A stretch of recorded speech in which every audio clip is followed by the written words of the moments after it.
Welcome to Module 4 of the Nonlinear Modeling track, implementing Polynomial Regression and Splines for nonlinear data modeling. This is a production engineer's guide to modeling curvature. We're going to move from polynomial basis expansion through regression splines and knot placement into regularization, and finally into the trade-offs that actually decide which technique ships to production. This session is pitched at an advanced level for ML engineers and data scientists who already know ordinary least squares and want to go deeper on nonlinear regression specifically. We'll spend the next 15 to 20 minutes building both the math intuition and the production judgment you need to choose correctly. Let's get started. Let's start with why this matters. Dose-response curves, sensor drift, pricing elasticity, time to failure data, a huge amount of real-world data simply doesn't move in a straight line. And when you force a linear model through a curved relationship, you don't just get noisy predictions, you get a structural bias. The model systematically underpredicts at the extremes and overpredicts in the middle. That's not something more training data fixes. It's baked into the shape of the model itself. Polynomial regression and regression splines both solve this the same fundamental way, by re-expressing the input in a richer basis. But, and this is the important part, they fail in very different ways when you push them too far. That's really what this whole module is about, building the engineering intuition to choose the right one and tune it safely. Here's a number worth remembering. Fitting a linear model to a genuinely nonlinear process typically produces 3 to 5 times higher residual error than a correctly specified nonlinear model. And that gap doesn't close no matter how much data you throw at it. By the end of this session, you should be able to answer 3 questions. When does a polynomial degree become a liability? How do knots replace degree as your main tuning knot? And which of these 2 techniques degrades more gracefully once it's in production? Before we go deep on either method, let's establish the one mental model that makes everything else click. Both polynomial regression and splines keep the underlying model linear in its parameters. They don't abandon linear regression. They just change what the model is allowed to see as x. A curve in the original input space becomes a straight hyperplane once you've transformed it into the right feature space. Here's the 4-stage pipeline. You start with raw input, a single feature, x.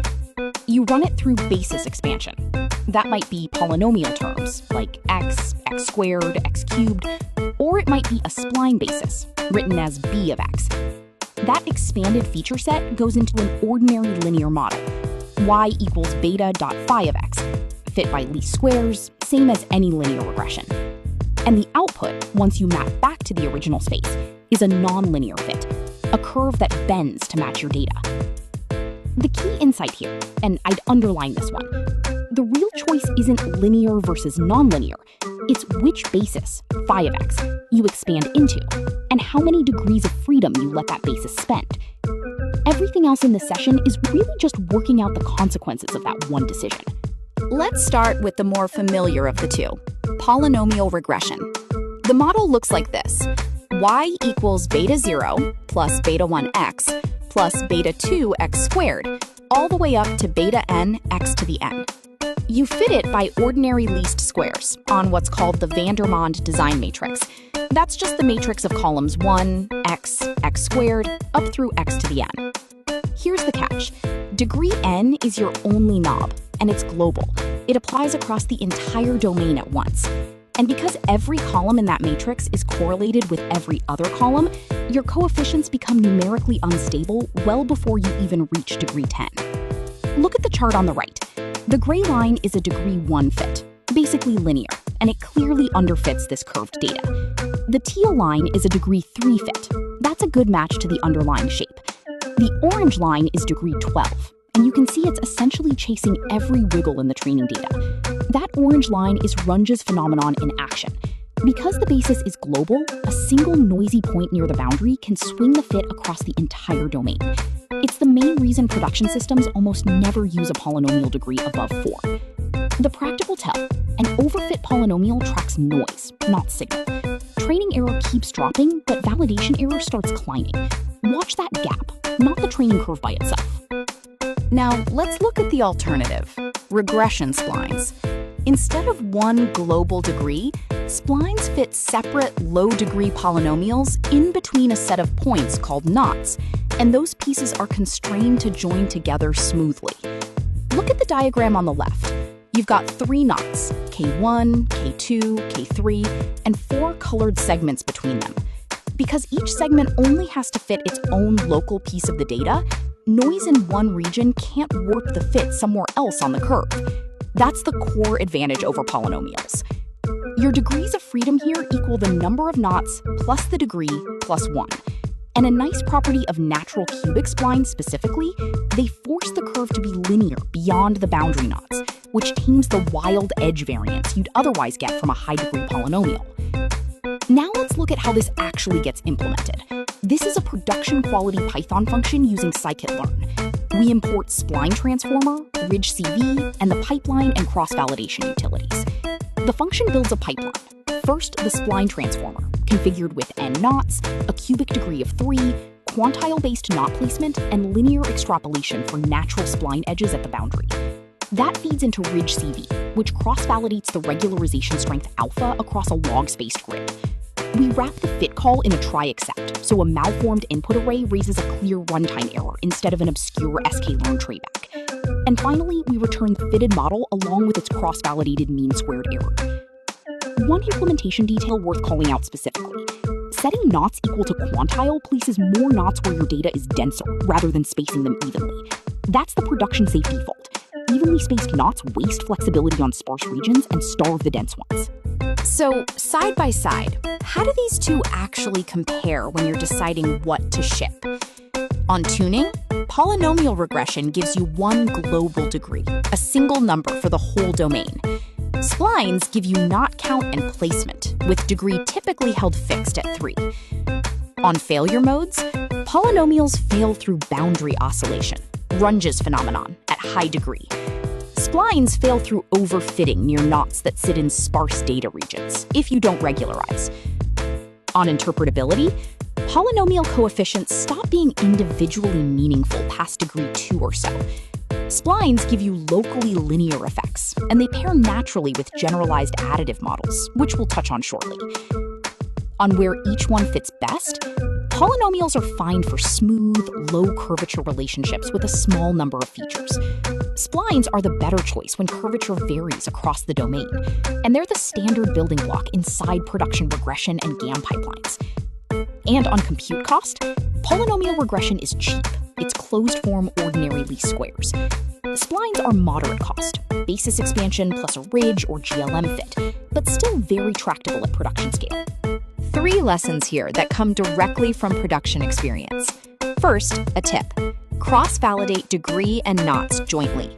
Grid search your polynomial degree, or your knot count, against k-fold cross-validation error, not training r-squared. The optimal point is wherever validation error stops decreasing. In practice, that's usually degree 3 or 4 for polynomials, or somewhere around 5 to 8 knots for most tabular signals. Second, a warning. Extrapolation is dangerous for both methods. Outside the range your model was trained on, polynomials diverge toward positive or negative infinity, and unclamped splines just keep following the slope of their last segment. The practical fix? Always clip or flag any prediction that falls outside your observed X range before it reaches production. And third, a critical one. Multicollinearity breaks naive polynomial fits. Raw columns like x, x squared, x cubed are highly correlated with each other. The fix is to use orthogonal polynomials, Legendre or Chebyshev bases, or at minimum center and scale x before fitting. Skip that step, and the normal equations become numerically unstable, sometimes silently. Let's ground this in a real production pattern: credit risk modeling. Banks that model probability of default against continuous variables, things like credit utilization rate, days past due, debt-to-income ratio, need curves that are smooth, auditable, and provably monotonic, because regulators require it for sign-off. Regression splines with monotonicity constraints are the industry standard tool for exactly this. The spline lets the curve bend to match the true shape of the data, while a shape constraint guarantees that risk never appears to decrease as utilization rises. Look at the chart chart on the right. Default rate climbs smoothly and consistently as utilization increases from 0 to 100%. That upward curve, strictly increasing, curved rather than straight, is exactly what a monotonic spline produces. And here's why a raw polynomial usually doesn't work in this setting. A degree 4 or higher polynomial fit to utilization versus default data commonly produces a curve that dips downwards somewhere in the middle of the range. That dip is an artifact of the global polynomial basis, not a real pattern in the data. But regulators will reject a non-monotonic risk curve outright, no matter how well it fits statistically. Let's close out the technical content with where this is heading. Practitioners who've been burned by knot count tuning tend to converge on the same fix. Place a generous number of knots, 10 to 20, and let a roughness penalty, not the knot count itself, control how smooth the final curve is. That's called a penalized spline, or p-spline, and it's the numerical engine underneath modern generalized additive models, or GAMs. The GAM formula looks like this.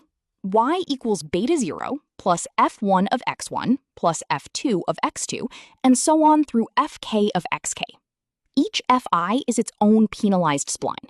Because the model is additive, each feature's curve is independently interpretable. You can look at any one fi on its own, which is a real advantage over a single high-dimensional polynomial surface where nothing separates out.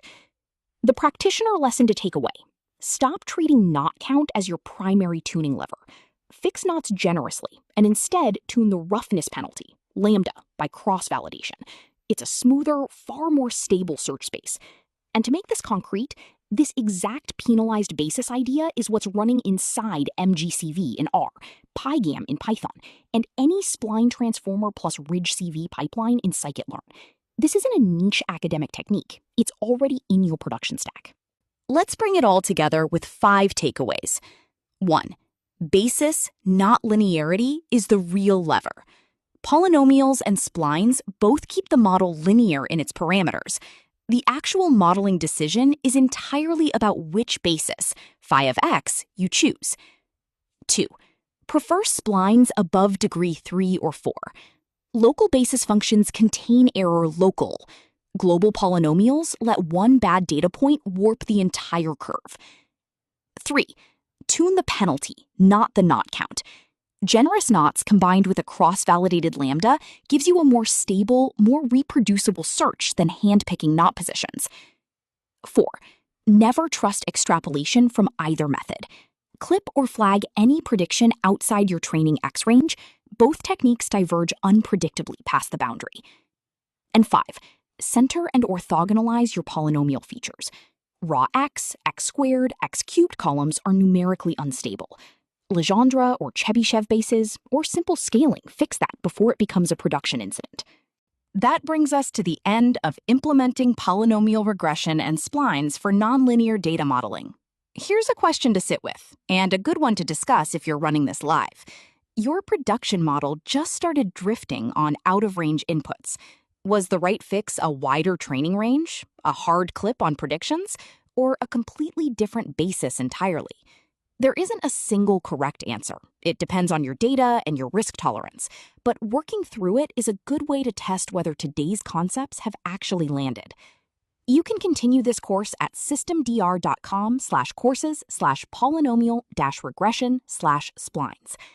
Thanks for joining this session. I'll hand it back for questions.